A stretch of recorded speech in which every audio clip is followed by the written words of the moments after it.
Seperti biasa, sebelum kita mengawal kegiatan, yel-yel dulu ya. Tadi yang sudah dibawakan Pak Agus, saya isi beberapa jam lagi, biar beliau istirahat sebentar. Nanti baru dilanjut lagi ya.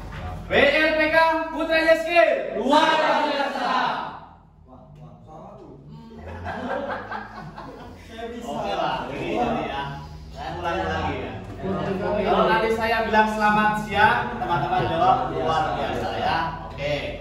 Selamat siang. Luar biasa. PLPK Putra Skill. Saya bisa, Anda bisa, kita semua luar biasa. Yes, yes, yes.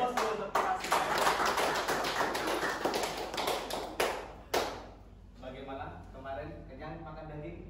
Oh ya, oke ya. Ya, kan biasanya kan begitu ya kalau kata ya. Jadi kita lanjut lagi yang sudah tadi dibawakan oleh Pak Agus ya tentang materi daripada materi kita untuk Nissan Hero 250 PK yang dimana kita materi ini sampai di pengenalan produk teman-teman ya. Kenapa Pak kita di sini belajar untuk driver dumper kok sampai pengenalan produk teman-teman? Kalau teman-teman hanya bisa nyupir itu kan auto tidak ya, tapi di sini diawali kemarin dari materi safety ya.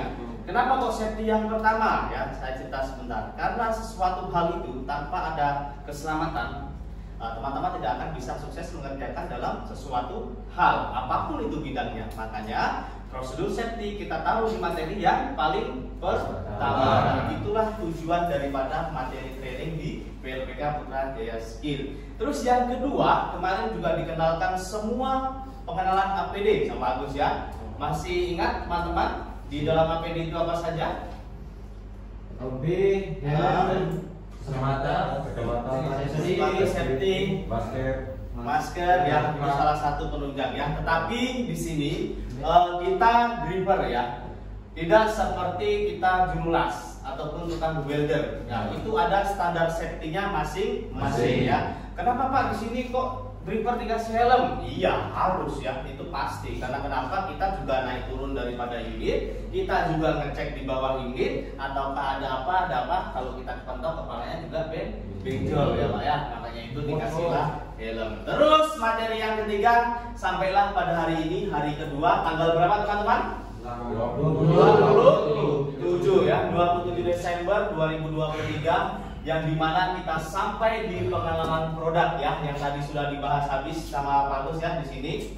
Ini hanyalah untuk penambahan saja teman-teman ya. Sejatinya nanti ketika teman-teman suatu saat tes di perusahaan tidak mungkin ada ataupun hal-hal pertanyaan mengenai ini, tetapi ini lebih ditanyakan ketika teman-teman menjadi seorang mekanik ya. Nah, tetapi di sini kami memberikan kupas tuntas. Jadi kalau kacang itu tidak isinya saja, tetapi kulit-kulitnya juga dikupas ya. Kenapa kok di sini dilajari seri nomor ya, dilajari daripada jenis-jenis engine ya. Ya suatu saat kalau teman-teman bisa memiliki sendiri unit-unitnya ya, ya teman-teman mengerti oh engine tipe ini menggunakan turbo, yang ini menggunakan radiator, yang ini intercooler ya. Jadi inilah perbedaan daripada engine dan definisinya teman-teman. Semua penggunaan unit ya itu berbeda caranya, tetapi sama saja majunya mundur dan maju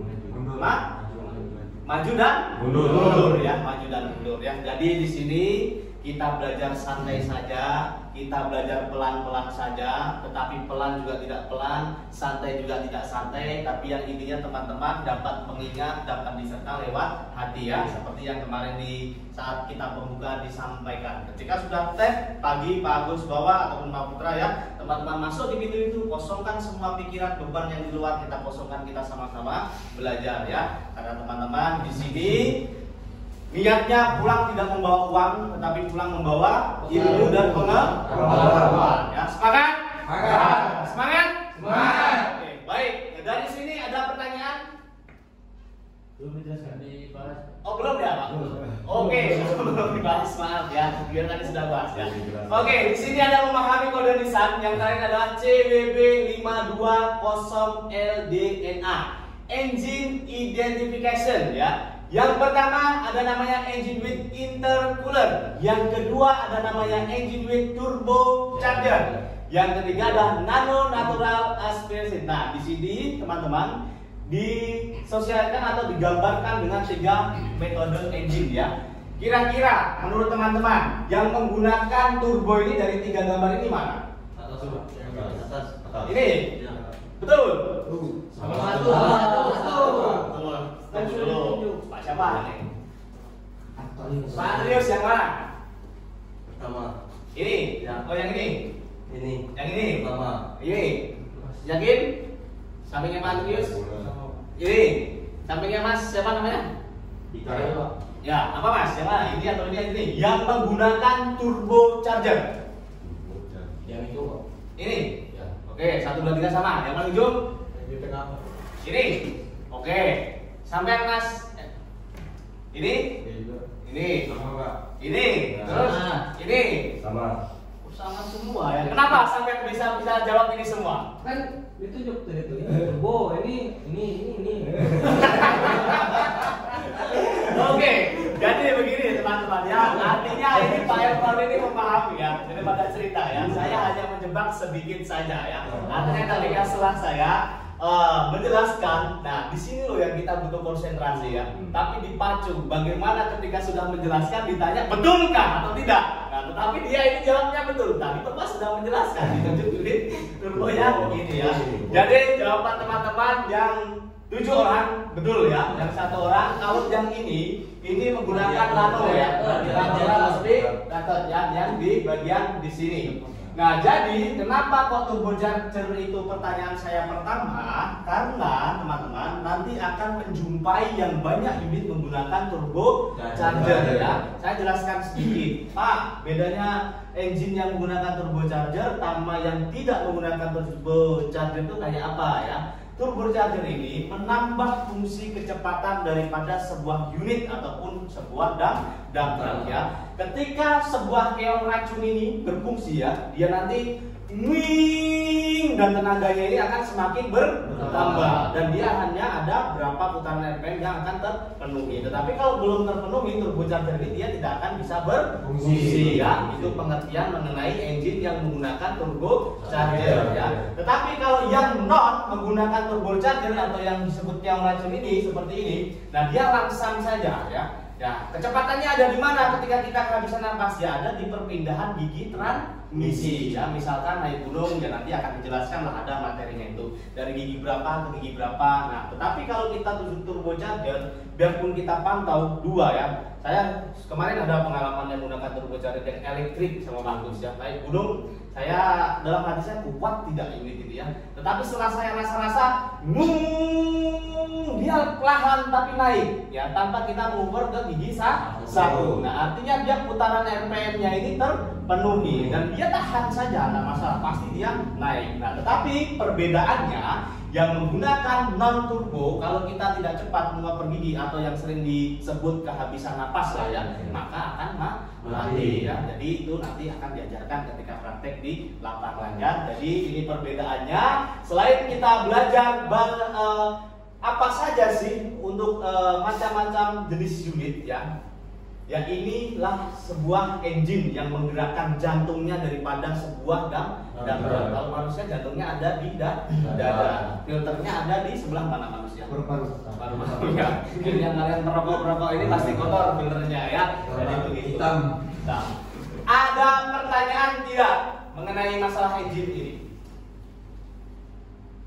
Cukup paham atau kurang paham? Terlalu cepat, terlalu keras? Bagaimana? Silakan di komen. Bagaimana? Paham?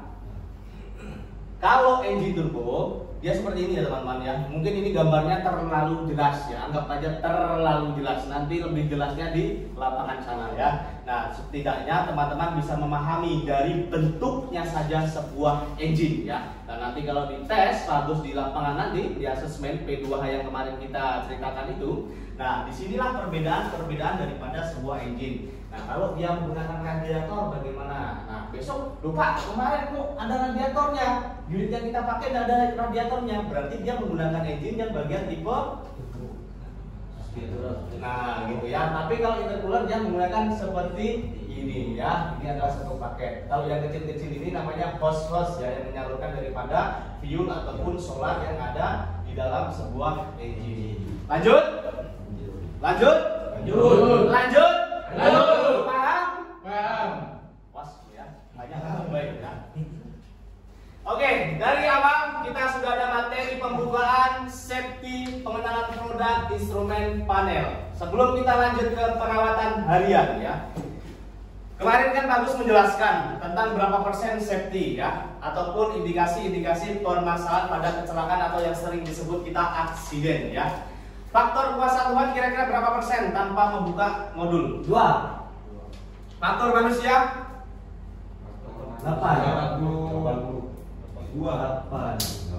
Ada yang 82, ada yang 88, ada yang 80. Yang betul yang mana 8 orang ini? Faktor manusia ada di rank angka berapa persen? 80. 8? 80%. 80? 80? 88. Ini 88, ada yang 80? 80 atau 88? 88.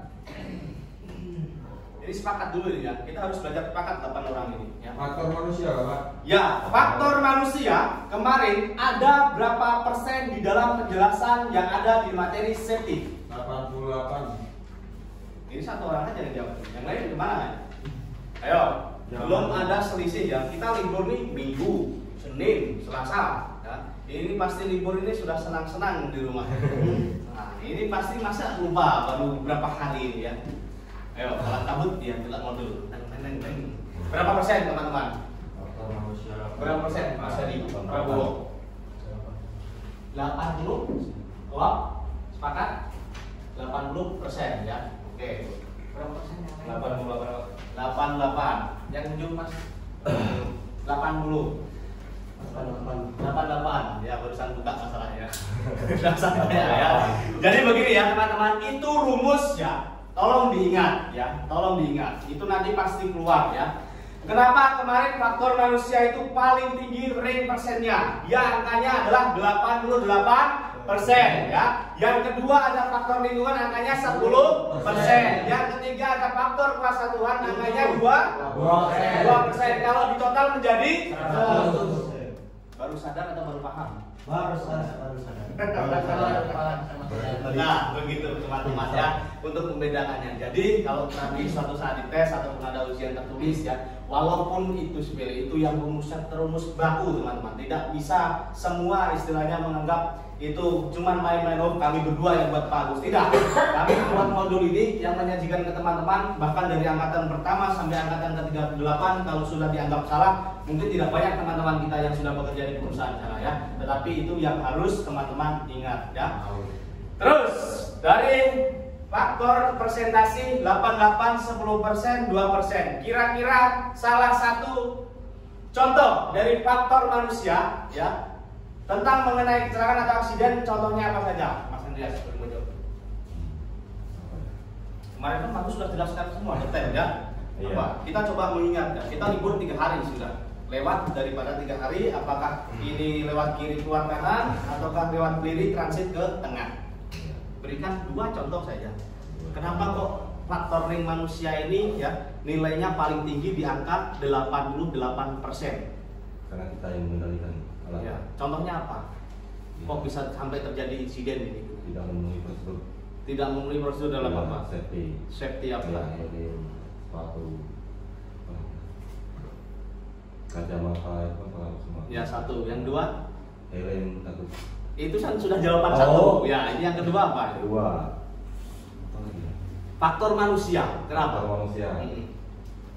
Di sini ya, kita sering aktif tanya jawab. Jadi di sini tidak hanya menjelaskan, tapi teman-teman juga aktif berkreasi ya. Artinya juga saling kita baku jawab. Jadi antara 8 orang ini, 8 pikiran dan otak yang berbeda, pasti jawabannya masing-masing. Nah, disinilah ilmu yang kita dapatkan. Nah, nanti saya di sini meluruskan daripada jawaban teman-teman. Oke. Safety ya, mencabut tadi helm, sepatu, baju, kacamata ya. Yang kedua apa? Kedua. Pak, kok bisa tinggi ya kalau faktor manusia itu di angka 88% ya? Karena apa sih sebabnya ini? Kelalaian. Kurangnya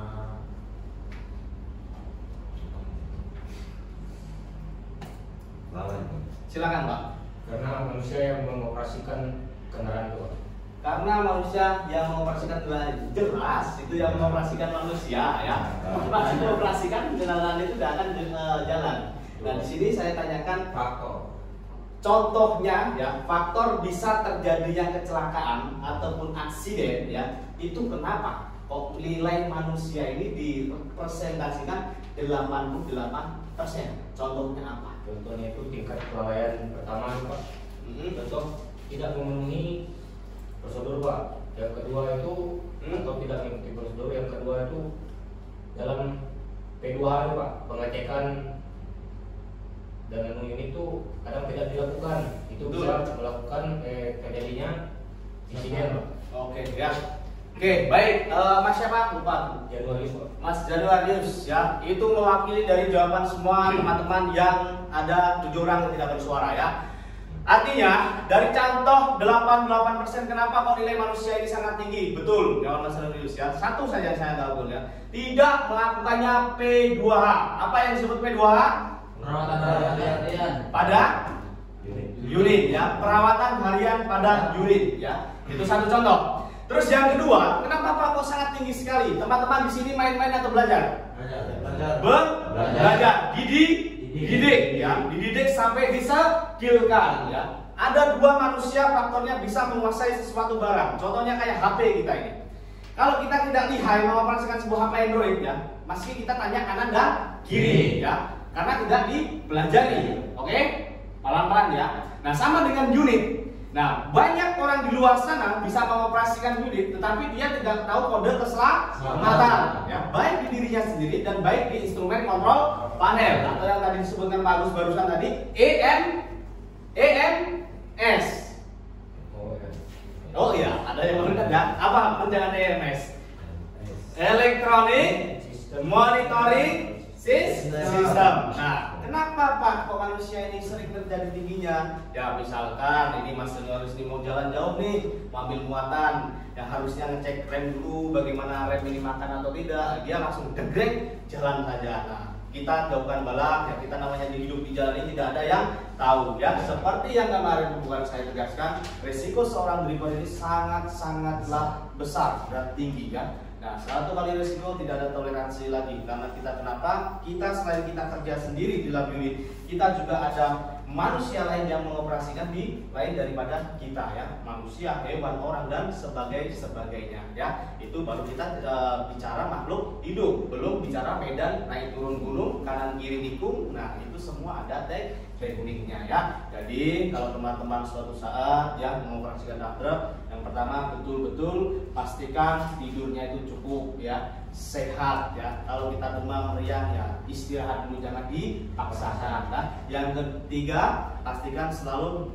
P2H, perawatan harian pada unit ya. Itu skalakan di rumah, tidak hanya kerja di perusahaan. Jadi ketika nanti teman-teman sudah selesai daripada sini ya, di kampung itu ya, walaupun motor itu sebetulnya perlu di P2H ya, walaupun motor, biar teman-teman ini terbiasa dulu. Kalau sudah terbentuk dari kebiasaan ini, maka nanti akan terbiasa di mana teman-teman berkedudukan ya. Jadi motor itu dicek dulu oli-olinya, semuanya, remnya, ya itu perlu. Biarpun motor itu sepele, tetapi itu perlu. Kalau teman-teman pas kebut-kebutan yang los, nah bahkan nanti apa? Bahkan dapat parah ya. Kalau pas ngebut, kalau pas enggak ngebut ya aman-aman saja Pak ya. Nah, jadi begitu ya. Itu salah satu faktor daripada contoh nilai 88% dan masih banyak lagi contoh-contohnya ya. Sudah tahu gunung ya, naiknya enggak kuat gigi 3, teman-teman paksa ya gigi 3. Ya enggak kuat, nanti mundur muatan ya rebah terguling, insiden, kecelakaan ya. Terus saya tanya lagi, 10% apa? Faktor Lingkungan. contohnya apa saja teman-teman? Bisa enggak berikan contoh? Ayo, misalnya, Pak, contohnya hujan. Barusan hujan. Kenapa hujan? Lalu, Mas Elman apa? Faktor lingkungan, pengaruh hujan, Pengaruh cuaca dan jalan juga. pengaruh cuaca dan jalan. Kalau jalan itu buatan Tuhan atau buatan manusia? Manusia itu Manusia didorong. Oh. Ya. Kalau faktor hujan kenapa, Mas Elman? Licin. Oke. Yang lain faktor hujan satu. kondisi tidak aman. Kondisi tidak aman, contohnya Contohnya kayak licin, Tapi sudah dijawab oleh licin. Beda. Nggak mau saya jawabannya apa? Beda. Ada kondisi kedalaman tuh kayak misalnya ini faktor lingkungan ya Pak. Iya, lingkungan 10% saja. Tapi dia sangat berarti di kehidupan kita. Ada yang nggak wajib tuh digunakan, tetap digunakan saat ini mungkin istirahat atau Faktor lingkungan ya. ya. Oke, ya. Lanjut. Mas siapa ini namanya? Denis. Mas Denny. Jawabannya beda, yang mereka dua, boleh sama. Seperti dalam mengoperasikan unit, Hmm. jalan rusak tetap digunakan. Tapi sudah tuh konsep yang rusak. Faktor lingkungan. Faktor lingkungan. Hujan tadi kan sudah, ya kan di lokasi yang tidak aman tadi sudah jawab Mas Teguh. Sekarang Mas Denny jawab apa lagi? Lingkungan. Cuaca juga. Ya, berarti sudah. Apa lagi lah? Apa ya? Jalan. Iya, nggak apa-apa, harus berpikir ya. Lingkungan. Enggak Mas? Apa? Faktor lingkungan? Jalan. Tadi Faktor lingkungan. 10% saja. Mereka dua tadi sudah jawab, satu belum.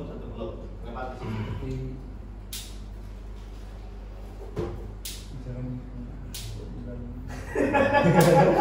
Faktor lingkungan. Siapa ini? Marcel. Apa Marcel? kondisi lingkungan tidak aman. Sudah dijawab tuh. Banyak dua. Faktor lingkungan. Kenapa kok faktor lingkungan itu masuk ke 10% ke faktor kecelakaan atau insiden?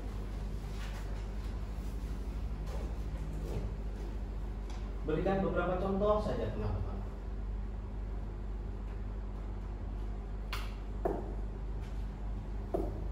Ayo Mas. Tidak mau tahu? Tidak mau tahu? Tidak mau tahu apa? Tidak mau tahu apa? Oke, jadi begini teman-teman ya, kita sambil belajar. Kalau tidak ada silakan ditulis. Kalau saya terlalu cepat, ya bilang terlalu cepat ya. Contoh daripada faktor lingkungan. Yang pertama tanah longsor, ya. Itu lingkungan atau manusia yang buat? Lingkungan. Lingkungan. Teman-teman ini kan river, ya. Bawa muatan DT, ya. Misalkan 20 ton. Sudah tahu jalannya ini mau longsor, tetapi teman-teman ini lewati saja, ya. Namanya lingkungan itu tidak bisa dikira-kira ya, tanah longsor. Tadi Silvan jawab. Yang kedua faktor cuaca karena hujan. Kenapa Pak kalau hujan itu harus berhenti? Ya karena jarak pandang kita ini sudah tidak normal. Ya makanya di setiap perusahaan pertambangan kalau sudah namanya hujan itu pasti stop. Dan pasti buat seorang gripper ini berdoa, mudah-mudahan hari ini hujan, mudah-mudahan hujan. Kenapa? Nah itulah salah satu karyawan-karyawan yang nggak bisa diajak kerja sama ya. Kalau hujan ya pasti istirahat dan nak kerja ya pasti ada akhirnya yang berjalan, pasti bayaran, tapi tidak boleh juga berdoa begitu ya. Pasti itu stop karena yang jarak pandang itu pasti terganggu.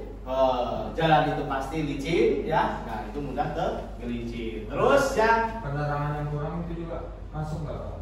itu masuk juga. Tadi jawabanmu tadi ya, itu juga masuk. Yang ketiga ya, jika memang penerangannya kurang ya teman-teman ataupun terlalu gelap, lampu tembak kita ini memang tidak bisa mencakup jarak yang jauh ya kita pelan-pelan ya. Ya kalau berani pelan-pelan, kalau nggak berani ya stop, tunggu matahari terbit ya. Jadi itulah beberapa contoh faktor lingkungan ya teman-teman. Nanti suatu saat akan menjumpai ketika ada tebing ya teman-teman, sebelum lewati tebing lihat dulu kira-kira pakai feeling dan hati, ini longsor enggak ya nanti ya. Nah kalau memang tebingnya panjang ya diperkirakan, kalau menurut hati dan pikiran teman-teman ini yakin ya lewat saja. Ya itu kembali lagi ke teman-teman yang mengoperasikan DT-nya ya. Jadi itu hanya beberapa contoh saja. Terus faktor kuasa Tuhan. Kenapa Pak kok paling sedikit ya? Karena namanya kalau Tuhan sudah berkehendak ya, sudah digariskan ya. Hari ini garisnya set sudah terjadi ya akan terjadi. Karena di dunia ini tidak ada jualannya nyawa ya. Kalau ada jualan nyawa nggak perlu makam-makam yang ada di sini ya. Ya pasti ada sisanya terus tanah-tanahnya ya. Jadi misalkan itu kenapa kok kalau sakit kurang enak badan ya, teman-teman dripper ini disuruh istirahat ya. Karena kenapa? Kita seorang dripper ini teman-teman ya, dituntut fokusnya memang luar biasa. Mata kita kerja, otak kita kerja, telinga kita kerja, tangan dua kerja, kaki dua kerja. Makanya itu harus memang betul-betul. Kalau teman-teman sudah loyo-loyo dipaksakan masuk ya, akhirnya ya fatal kejadiannya. Itu yang tidak bisa dikira-kira dan diprediksi oleh kita. Walaupun dokter sekelas apapun tidak bisa. Kalau sudah Tuhan itu hari ini napas si A ini dihabiskan ya sesak napas ya. Nah kalau sudah kena serangan jantung ya big head ya mati di dalam unit. Ya banyak kasusnya begitu teman-teman. Teman saya di perusahaan itu banyak yang begitu ya, jantungan mati di unit ada yang begitu. Itu pun tidak cerita bohong, itu pasti cerita yang ada ya. Itu kenapa faktor kuasa Tuhan hanya nilai ringnya itu di angka 2% ya. Itu adalah salah satu contohnya.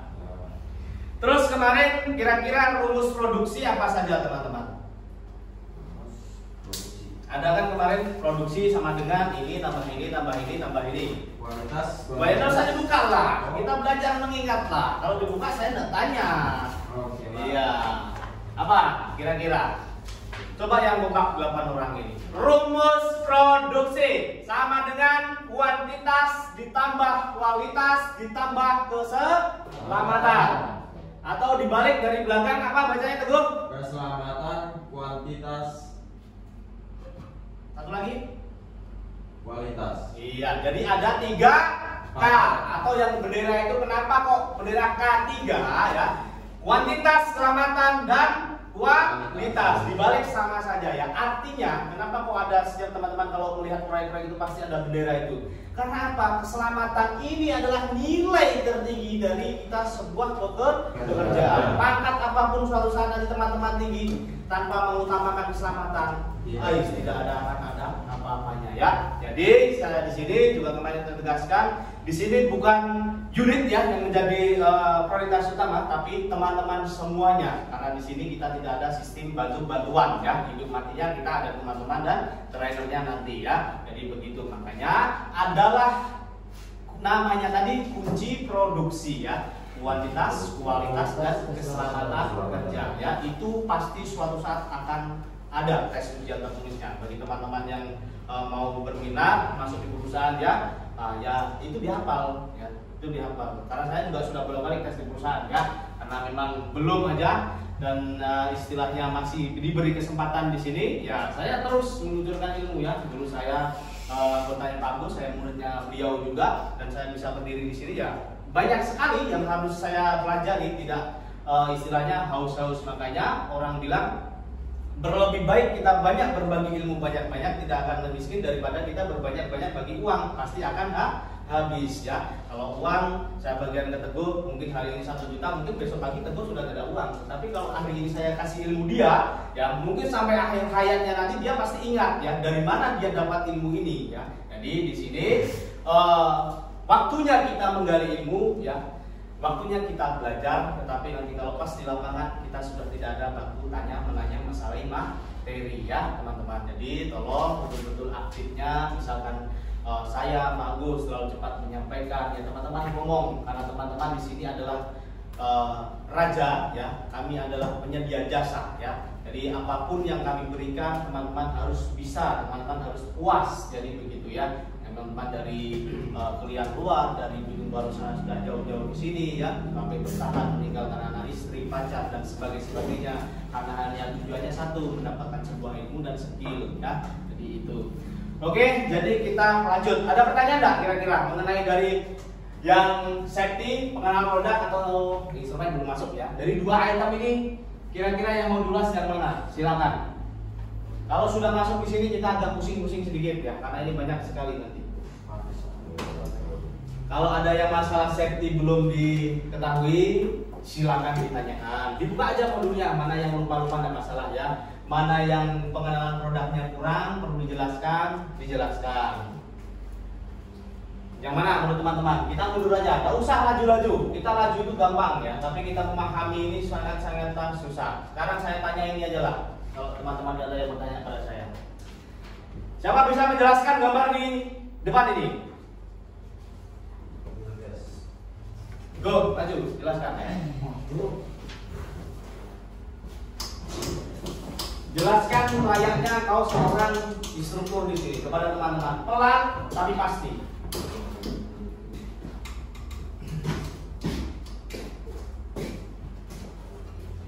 Seluruh ini Pak. Iya, seluruh ini kamu jelaskan. Apa yang kamu dapatkan tadi? Oke, baik. Terima kasih teman-teman. Selamat siang.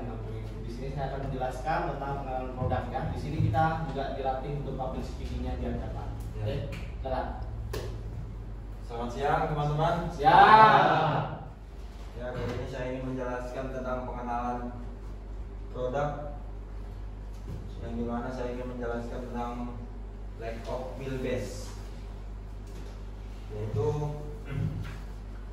ini bagian bar nih Pak ya. Ya. Wheelbase yang pertama saya ingin menjelaskan tentang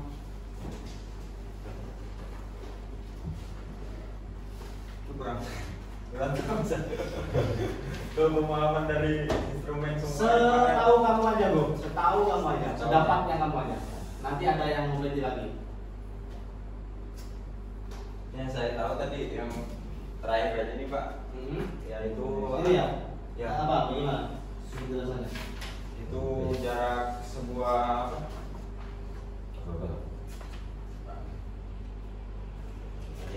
Nanti ada gilirannya ya. Ditunjuk teguh siapa yang belajar dulu. Biar dia berusaha dulu. dari